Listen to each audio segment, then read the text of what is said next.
You've got loads of followers on social media. Yay! But how many of those people are actually seeing your posts? Those people, the people you actually reach, are known as your addressable audience. It's a term that's usually associated with advertising, and it means the number of people that you will reach with your advertising campaign. But in this video, we're going to look at how you can measure your organic addressable audience. And if you stick around to the end, I've got some tips on how you can grow that audience. How do you calculate your addressable audience? You can measure this audience on any social platform that has a reach statistic. And in this example, I'm going to show you how you would measure it on Instagram, but the formula is exactly the same, no matter what platform you use. Log into your Instagram account. Click on those three little lines at the top of the screen, then Insights. And you can see in the Insights overview, it shows you immediately how many accounts you've reached. And you can change this statistic at the moment. By default, it shows you 7 days. But I want to look for the last 30 days.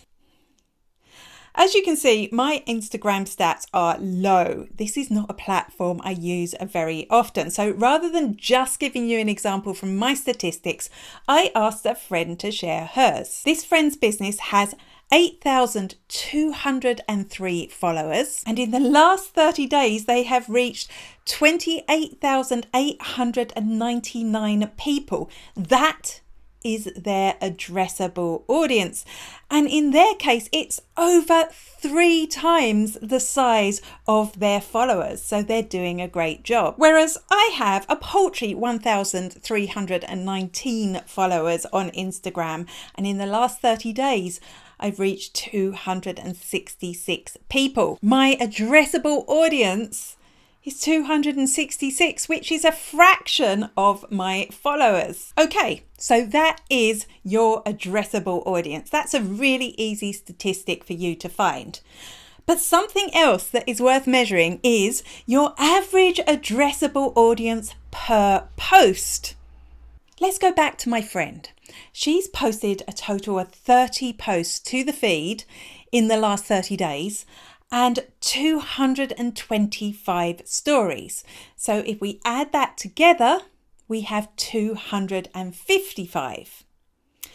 To calculate the average addressable audience, we take that total addressable audience figure and divide it by 255, which gives us an average addressable audience per post of 105 people. If you really wanted to get into the nitty-gritty, you could break this down again. You could look at your average addressable audience per story, per feed post, per reel, if you're using reels, per IGTV, if you're using that. The important thing is to keep a record of this audience size over time, so you can see the impact that your marketing is having on it. By growing your addressable audience, you will constantly be reaching new people, which will help you build brand awareness.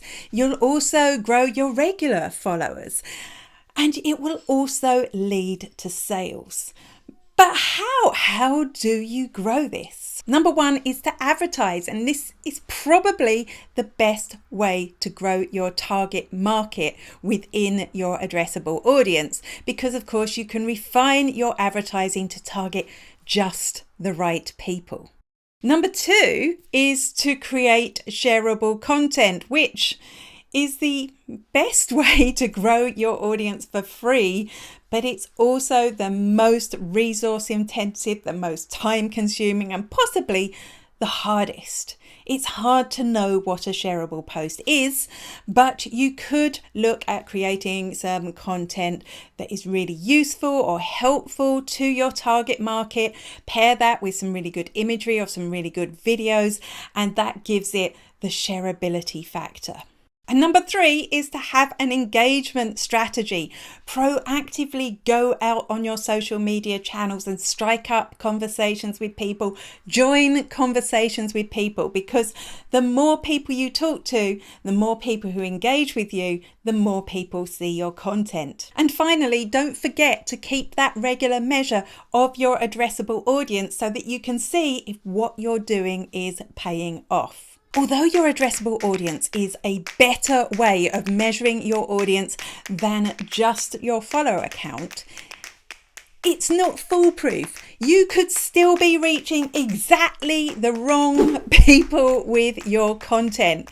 So even though it's better, bear that in mind when you're measuring.